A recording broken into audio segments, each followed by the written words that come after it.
गांधीजी लाल बहादूर शास्त्री यांच्या प्रतिमेला वंदन करून आजच्या कार्यक्रमाचे सन्माननीय अध्यक्ष, माझे सर्व शिक्षक आणि इथं आलेला पालक वर्ग आणि माझे बालमित्र, विद्यार्थी मित्र, तर तुम्ही सर्वांनी छान छान भाषणे केली. पण आपण एखादं मोठं झाड असेल तर त्याच्या सावलीमध्ये छोटं झाड आपल्याला दिसत नाही. मोठं एकदम मोठं झाड असलं तर छोटं झाड आपल्याला दिसतात का? नाही दिसत. तसं लाल बहादूर शास्त्रींविषयी कोणच बोललेलं नाही, एक दोघच मुलं बोलले. मग आज दोघांची पण जयंती आहे. कोणाची आहे? Good good, Lal Bahadur Shastri. मग महात्मा गांधींच्या विषयी सांगण्यासारखं खूप आहे. ते एका दिवसामध्ये होत नाही किंवा हे थोड्या कालावधीमध्ये होत नाही. त्यांचे विचार, त्यांचं जीवनच हे पूर्ण आपण अनुभवण्यासारखं आहे, आपण ते आचरण करण्यासारखं आहे. अगदी आदर्श व्यक्तिमत्व म्हणजे महात्मा गांधीजी. त्यांनी शांततेचा संदेश दिला, साधे राहणी, उच्च विचार असे त्यांचे होते. आणि त्यांच्यामुळेच आपल्याला काय आज आपण स्वतंत्र भारतामध्ये राहत आहोत. आणि शस्त्र न घेता लढायचं कसं, शांततेची लढाई, अनेक पिक्चर त्याच्यावर आलेले आहेत बघा. बघितलंय काय? लगेराव मुन्नाबाई बघितलंय काय? ते महात्मा गांधींच्यावरच आहे. संजय दत्त जो असतो त्यांना फोबिया झालेला असतो, म्हणजे त्यांनी महात्मा गांधींचं पुस्तक वाचलेलं असतं आणि महात्मा गांधींचे विचार अगदी नसानसामध्ये भिनलेले दाखवलेले आहेत त्यामध्ये. तसे नसानसामध्ये प्रत्येकाच्या महात्मा गांधींचे विचार भिनलेले असावेत असं मला वाटते.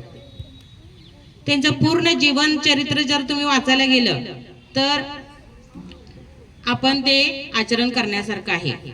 आणि त्यांचं एक तत्व म्हणजे नेहमी खरे बोलावे. किती छोटं वाक्य हे, नेहमी खरे बोलावे. पण हे नेहमी खरे बोलावे हे आपल्याला आचरण करण्यास खूप म्हणजे खूप त्याला काय करावं लागतं, त्याग करावा लागतो आयुष्यामध्ये. आणि नेहमी खरे बोलावे हे प्रत्येकाला जमत नाही. तुम्ही बोलता का नेहमी खरे बोलता का? आठवा बरं.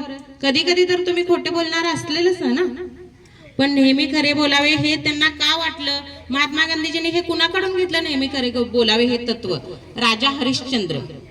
राजा हरिश्चंद्रांचा पिक्चर त्यावेळेला त्यांनी बघितला आणि त्यामध्ये राजा हरिश्चंद्र कसं त्यांची एक तत्वी, एक बाणी, एक वचनी होते आणि खरे बोलायचे. ते खरे बोलण्यासाठी त्यांचं एक तत्व होतं राजा हरिश्चंद्रांचं की खरं बोलायचं.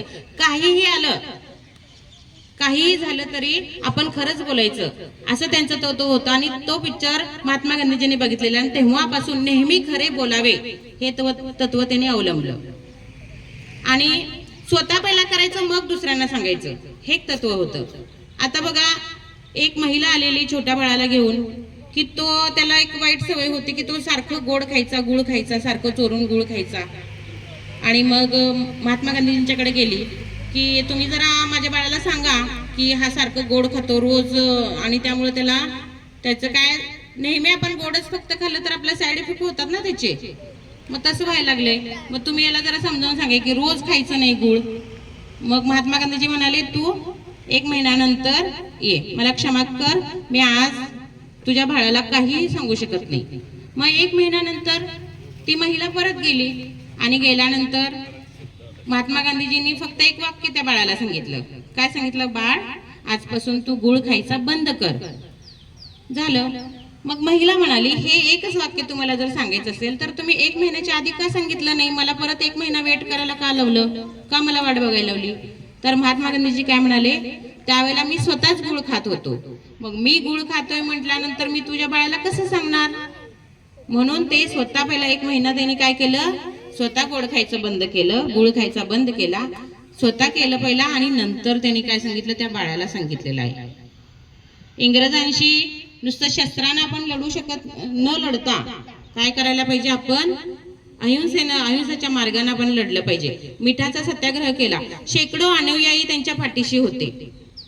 असे हे महात्मा गांधीजी, म्हणून त्यांना राष्ट्रपिता असे म्हटलं जातं. आणि प्रत्येकाने त्यांचा आदर ठेवला पाहिजे असं मला वाटतं. आता इथं दुसरं व्यक्तिमत्व दिसते, ते म्हणजे भारताचे दुसरे पंतप्रधान लाल बहादूर शास्त्री. शास्त्री कोणाला म्हटलं जातं? जे विद्वान आहेत, पंडित आहेत, मग ती विद्वत्ता, ते शास्त्री घराण्यातले नव्हते, पण त्यांना शास्त्री का म्हटलं जातं? खूप विद्वान, खूप अभ्यास, खूप पुस्तकं त्यांनी वाचलेली आहेत आणि ते पांडित्य, ते शास्त्रीय त्यांच्याकडे ते भिनलेले आहे त्यांच्या व्यक्तिमत्वामध्ये, म्हणून त्यांना शास्त्री असं म्हटलं जातं, लाल बहादूर शास्त्री. पहिल्यांदा जर शेतकऱ्यांचा कैवारी जर कोण असेल तर ते आपले भारताचे दुसरे पंतप्रधान लाल बहादूर शास्त्रीजी. जय जवान जय किसान हा नारा त्यांनी दिलेला आहे. म्हणा बघू सगळ्यांनी, जय जवान जय किसान. मी जय जवान म्हणल्यानंतर तुम्ही जय किसान म्हणायचं. हा, जय जवान जय जवान, म्हणजे सैनिकांना महत्व द्यायचं आणि शेतकऱ्यांना महत्व द्यायचं, हे पहिल्यांदा त्यांनी केलेलं आहे. आणि आपल्या आर्थिक बजेटमध्ये ज्यावेळेला ते पंतप्रधान होते त्यावेळेला आपल्या आर्थिक बजेटमध्ये सैन्यासाठी त्यांनी 35% अमाऊंट ही बाजूला काढली होती. म्हणजे ही पहिलीच अमाऊंट आहे, त्यानंतर कधी बजेट असं सादरीकरण झालं नाही की सैन्याला एवढं अमाऊंट आर्थिक बजेट मधली द्यायची, आणि असं महत्व त्यांनी दिलं. त्यामुळे आपण भारत पाकिस्तान जे युद्ध होतं त्यामध्ये आपल्याकडं आपलं सैन्यबळ आणि शस्त्रे आपल्याकडे भरपूर होती आणि त्यामुळे आपण ते युद्ध जिंकू शकलो. तसेच त्यांनी शेतकऱ्यांना सुद्धा त्यावेळेला काय केलेलं आहे, महत्व दिलेलं आहे. शेतकऱ्यांना त्यांनी मार्गदर्शन केलेलं आहे. शेतकऱ्यांसाठी वेगवेगळ्या योजना त्यांनी काढलेल्या आहेत. जय जवान जय किसान.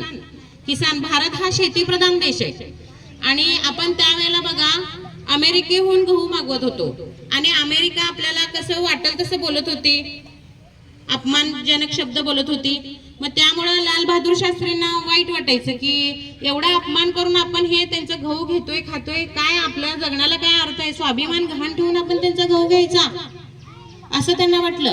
मग त्यांनी शेतकऱ्यांना सांगितलं की आपण अमेरिकेचा गहू घ्यायचा नाही, वाटलं तर उपाशी मरू पण आपला स्वाभिमान आपण गहाण ठेवायचा नाही, त्यांच्याकडून गहू आपण घ्यायचा नाही. त्यावेळेला तिकडून लाल गहू येत होते, आपल्याकडे पिकत नव्हता ना गहू, म्हणजे शेतकऱ्यांना तेवढं ज्ञान नव्हतं की गहू चांगल्या पद्धतीने कसा पिकवावा.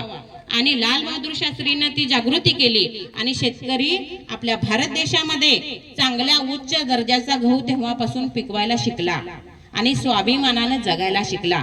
ते कोणामुळं?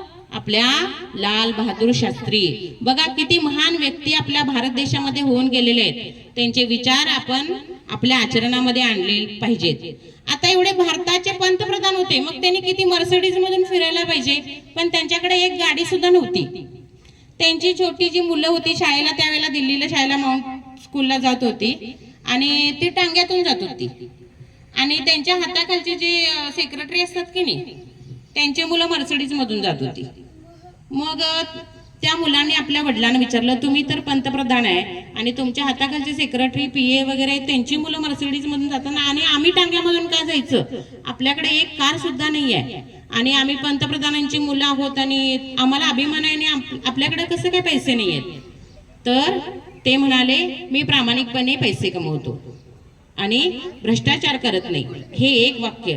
मग त्यांनी काय केलं, आपल्या मुलांसाठी, मुलांनी हट्ट धरला आम्हाला कार हवीच आहे, त्यांची मुलं जातात मला आम्हाला कार हवीच आहे. त्यावेळेला लोन काढून त्यांनी कार घेतली होती, पंतप्रधानांनी लोन काढून कार घेतली आणि त्यांच्या मृत्यूनंतर त्यांच्या पत्नीनं 4 वर्ष ते कर्ज फेडलं EMI वर. म्हणजे किती प्रामाणिकपणे काम त्यांनी केलं असेल लक्षात घ्या. म्हणजे असा प्रामाणिकपणा आपल्या आचरणामध्ये आला पाहिजे, आपली कृती बोलली पाहिजे, आपलं आचरण बोललं पाहिजे. फक्त सांगून बोलून असं होत नाही की आपण ते आचरणामध्ये आणलं पाहिजे. आणि हाच आदर्श लाल बहादूर शास्त्रीजींचा आणि महात्मा गांधींचा आदर्श आपण सर्वांनी घ्यायला हवा. एवढं बोलून मी माझे 2 शब्द संपवते. जय हिंद, जय भारत, जय जवान, जय किसान. शेवटी आपण एक भाषण फक्त म्हणायचंय, एक भजन म्हणायचंय महात्मा गांधीजींचं. तयार सगळे? रघुपती, टाळ्या वाजवायचे.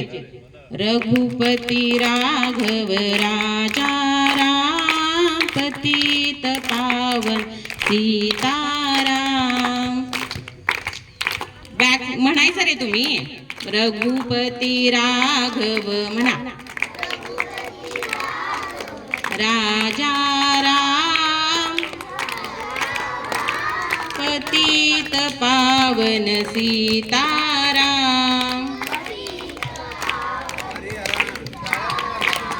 ईश तेरो नाम, सबको जन्म दिया भगवान। रघुपति राघव राजा राम, पतित पावन सीताराम।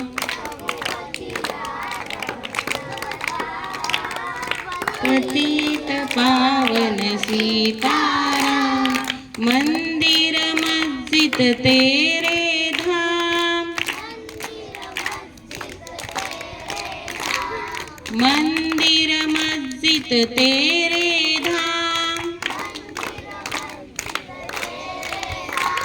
सबको सन्मति दे भगवान।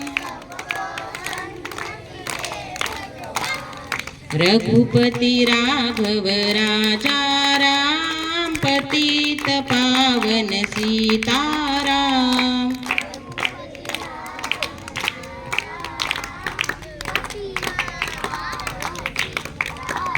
Thank you.